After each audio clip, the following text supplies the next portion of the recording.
प्रिय छात्रों, आज हम बीए भाग द्वितीय में बिहारी कवि के बारे में बात कर रहे हैं। बिहारी ने गागर में सागर भर दिया है, ऐसी उक्ति बिहारी के बारे में प्रचलित है। तो बिहारी ने अपने दोहों में गागर में सागर किस प्रकार से भरा है उसके बारे में हम बात कर रहे हैं। काव्य के दो भेद होते हैं, प्रबंध काव्य और मुक्तक काव्य। वाल्मीकि रामायण, रामचरितमानस, पद्मावत ये सब प्रबंध काव्य हैं और सूरसागर, विनय पत्रिका, विद्यापति, पदावली इन्हें हम मुक्तक काव्य की श्रेणी में रखते हैं। प्रबंध काव्य जैसा कि आप जानते हैं, जिसमें सर्गबद्ध या अध्याय विभिन्न अध्यायों से युक्त, विभिन्न रसों से परिपूर्ण और एक व्यक्ति के संपूर्ण जीवन का वृत्तांत जिसमें प्रेरित किया जाता है, प्रबंध काव्य कहलाता है। संपूर्ण जीवन के वृत्तांत को एक विशेष संरचना में प्रस्तुत करके पिरोया जाता है। जो रचना कम से कम 5 सर्गों में या 5 अध्यायों में विभक्त होनी चाहिए। 5 से अधिक 7, 9, 8 कितने भी हो सकते हैं। तो उन रचनाओं को, जिनमें कथा का प्रवाह क्रमबद्ध तरीके से देखने को मिलता है, वे रचनाएं प्रबंधात्मक रचनाएं कहलाती हैं। और मुक्तक रचनाएं, जिनमें किसी प्रकार का तारतम्य नहीं रहता है, कहाँ से शुरू होती है और कहाँ ख़त्म होती है, किसी तरह का कालक्रम का या एक समय का ध्यान नहीं रखते हुए कहीं की घटना भी प्रस्तुत की जा सकती है। संपूर्ण जीवन का वृत्तांत नहीं होती है। ये अनुभव जन्य सत्य जो भी हैं, जो लेखक के मन में जो भाव होते हैं, जब जैसे भाव पैदा हो जाते हैं उनको उसी रूप में प्रकट कर देना और उन्हें फिर एक जगह प्रस्तुत करके रखना ही मुक्तक काव्य की श्रेणी में देखा जाता है। आचार्य रामचंद्र शुक्ल ने प्रबंध काव्य के बारे में कहा है कि प्रबंध काव्य एक वनस्थली है, तो मुक्तक काव्य एक चुना हुआ गुलदस्ता। मुक्तक काव्य में एक एक शब्द खूब सोच समझकर प्रयुक्त किया जाता है, जिससे एक ही दृष्टि में कवि अपनी पूर्ण कला का चमत्कार दिखा सके, पूरी कला का प्रदर्शन कर सके, जिससे एक ही दृष्टि में कवि अपनी पूर्ण कला का चमत्कार प्रदर्शन कर सके और इसकी भाषा में सामासिकता, नाद, सौंदर्य, कल्पना की समाहार शक्ति आदि होनी चाहिए। तो ये मुक्तक कविता की विशेषता है, रामचंद्र शुक्ल ने बताई है। तो बिहारी में ये सभी विशेषताएं सहज रूप में ही परिलब्ध होती है। इनकी सतसई में गागर में सागर भरने की क्षमता है। गागर में सागर अर्थात बहुत कुछ बहुत छोटे से एक दोहा शैली में लिखे हुए दोहे के माध्यम से बिहारी बहुत कुछ कह देने की क्षमता रखते हैं, सामर्थ्य रखते हैं। इन्होंने अपने दोहों में बड़े बखूबी से विभिन्न प्रासंगिक संदर्भों को समेट करके और प्रस्तुत किया है। रसानुभूति के क्षेत्र में देखें तो बिहारी छोटे से दोहे में विभिन्न प्रकार के रसों की पूर्ण निष्पत्ति कर देते हैं। एक बहुत ही प्रचलित दोहा है इनका, कहत नटत रिझत खिजत मिलत खिलत लजियात भरे भवन में करत हैं नैनन ही सोबात। इसमें दो प्रेमी और प्रेमिकाओं का वार्तालाप, जो एक ही सभा भवन में उपस्थित हैं, वे आपस में किस तरह से वार्ता करते हैं।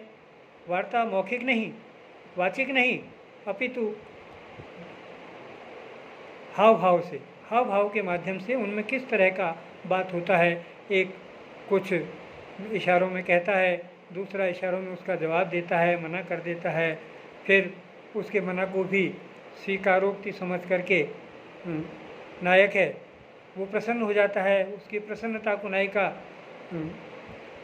देख करके खींचती है और फिर पुनः उनके नयन मिलते हैं और नयन मिलने पर दोनों को किसी प्रकार से लज्जा का अनुभव होता है।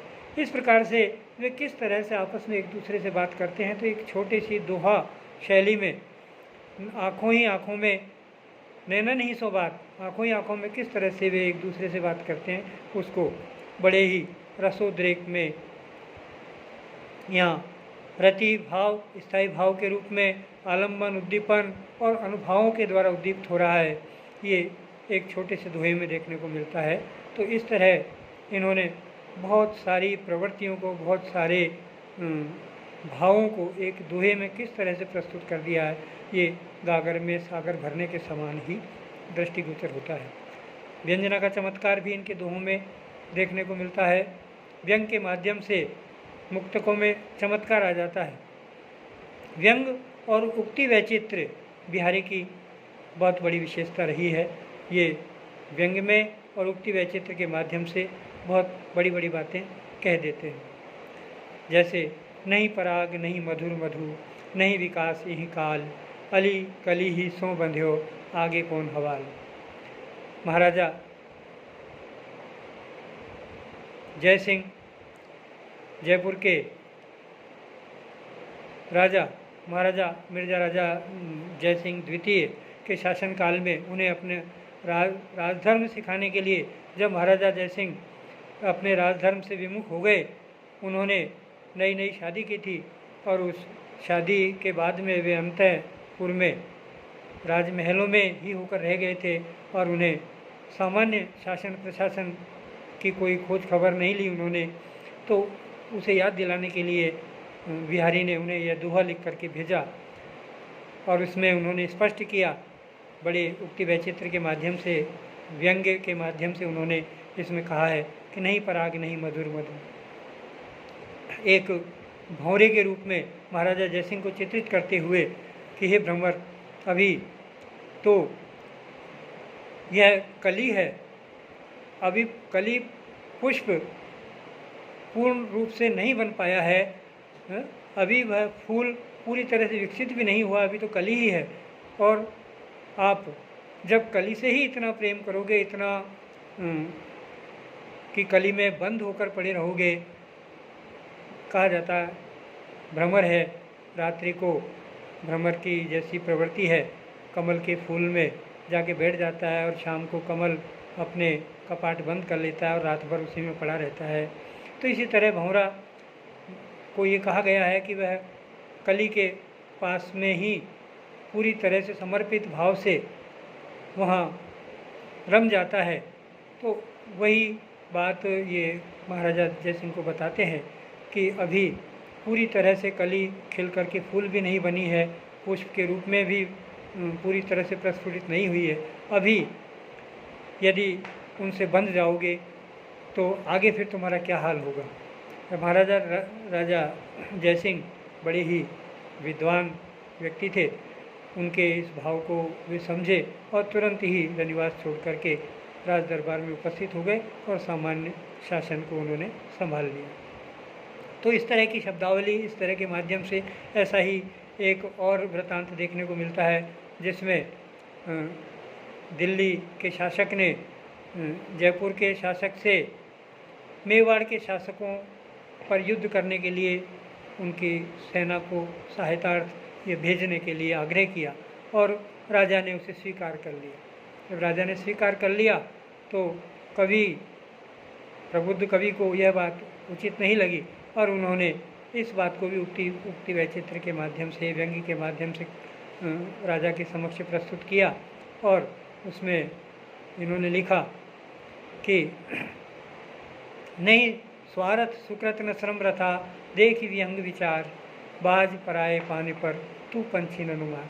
न तो तुम्हारा इसमें कोई स्वार्थ है, न ही अच्छा कृत्य है और श्रम अर्थात परिश्रम भी बेकार ही जाएगा। तो ये बाज थोड़ा विचार करके देखिए। यहाँ राजा को बाज के रूप में संबोधित करते हुए कि बाज जो शिकारी पक्षी होता है वो अपने मालिक के लिए दूसरे पक्षियों को मार मार करके लेकर आता है शिकारी के लिए और शिकारी उनसे फिर अपना जीविकोपार्जन करता है, उन्हें बेच करके धनोपार्जन करता है।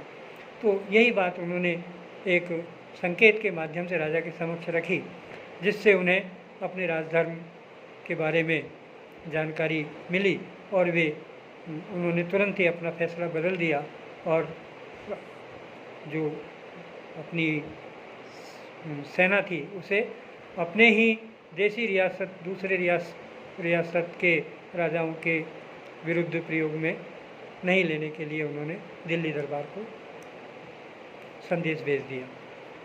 इनकी भाषा शैली में सामासिकता देखने को मिलती है। बिहारी के दोहों की भाषा शैली सामासिकता के कारण उनमें गागर में सागर भरने जैसी क्षमता प्राप्त हो जाती है। सरल भाषा और कोमल भाषा में नाद सौंदर्य देखने को ही मिलता है। ठौर ठौर, झूमत, झपत, झोर झोर, मधुबंध, इस तरह इनकी भाषा बहुत ही सुंदर तरीके से इनके दोहों में प्रयुक्त होती हुई दिखती है। कल्पना की समाहार शक्ति,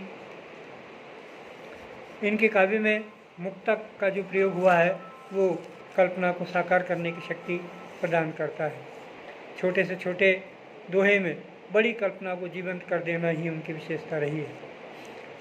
जैसे कहा जाता है, सत सैया के दोहरे जो नाविक के तीर, देखन में छोटे लगे भाव करे गंभीर। सतसैया के, इनकी सतसई के जो दोहे हैं वो बहुत ही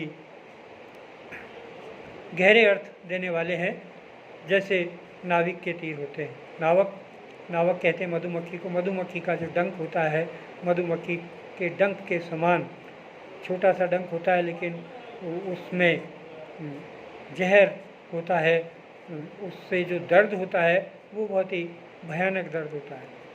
तो देखने में वो छोटा लगता है लेकिन गहरा घाव करता है। इसी तरह से बिहारी के दोहे हैं, वे देखने में बहुत छोटे लगते हैं लेकिन उनके भाव बड़े गूढ़ अर्थ लिए हुए होते हैं, गंभीर अर्थ लिए हुए होते हैं और महत्वपूर्ण देखने को मिलते हैं। तो इन बातों से हम ये स्पष्ट कर सकते हैं कि बिहारी ने अपने मुक्तक काव्य भाषा की समाहार शक्ति के माध्यम से इनके दोहे जो पूर्ण रसोदय करने वाले हैं, उनसे इन्होंने काव्य रचना की है। इसलिए बिहारी का काव्य ऐसा माना जाता है कि वो गागर में सागर भरने वाला काव्य है। धन्यवाद।